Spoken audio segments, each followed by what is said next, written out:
Hello everyone, আজকে চলে এসেছি আমার বাপির বার্থডে মিনি ব্লগ নিয়ে। আর আজকের মিনি ব্লগে তোমাদের সঙ্গে সব কিছু শেয়ার করব। আমার গলার অবস্থা তো খারাপ হয়েই গেছিলো, আর আজকে আরও বেশি খারাপ হয়ে গেছে। আর এখন হচ্ছে আমি ওখানে 5 রকম ভাজা, নানা রকম রান্না সব করে নিয়েছি। চিকেন কষা মা করেছে, শুক্তোটাও মা করেছে। আর এখানে আমি বাবিনকে খাইয়ে দিচ্ছি। তো অনেকেই ভাববে এরকমভাবে হয়তো 5 বছর না হলে খাওয়ানো যায় না। তো আমি পায়েস পাতে, আমি নিজেও জানি না ক রকমের রান্না করেছি। আমি পায়েস পাতে এরকম কয়েকটা রান্না করে আর ওকে খাইয়ে দিয়েছি।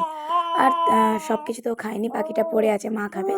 আর এদিকে হচ্ছে বিকেল হয়ে গেছে, তো বাবির পাপাও চলে এসেছে সন্ধ্যাবেলা ঘরেতে। আর আস্তে এদিকে বেলুন টেলুন সব সাজানো হচ্ছে ঘর। আর বাবিন বেলুন দেখে খুব কান্নাকাটি করছে, কারণ ওকেও নাকি বেলুন দিতে হবে। আর তার মধ্যে ওর মাসুমনিও চলে এসেছিলো, বাড়ির আরও সবাই চলে এসেছিলো। তার মধ্যে ওকে গিফট খুলে খুলে সবাই দেখাচ্ছে এটা ওটা এনেছে। আর এদিকে আমি আর হ্যালো এভরিওয়ান, আজকে চলে এসেছি আমার বাপির বার্থডে মিনি ব্লগ নিয়ে। আর আজকের মিনি ব্লগে তোমাদের সঙ্গে সব কিছু শেয়ার করব।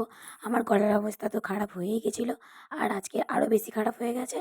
আর এখন হচ্ছে আমি ওখানে 5 রকম ভাজা, নানা রকম রান্না সব করে নিয়েছি। চিকেন কষা মা করেছে, শুক্তোটাও মা করেছে। আর এখানে আমি বাবিনকে খাইয়ে দিচ্ছি। তো অনেকেই ভাববে এরকমভাবে হয়তো 5 বছর না হলে খাওয়ানো যায় না। তো আমি পায়েস পাতে, আমি নিজেও জানি না ক রকমের রান্না করেছি।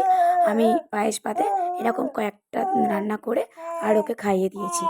আর সব কিছু তো খাইনি, বাকিটা পড়ে আছে, মা খাবে। আর এদিকে হচ্ছে বিকেল হয়ে গেছে, তো বাবির পাপাও চলে এসেছে সন্ধ্যাবেলা ঘরেতে।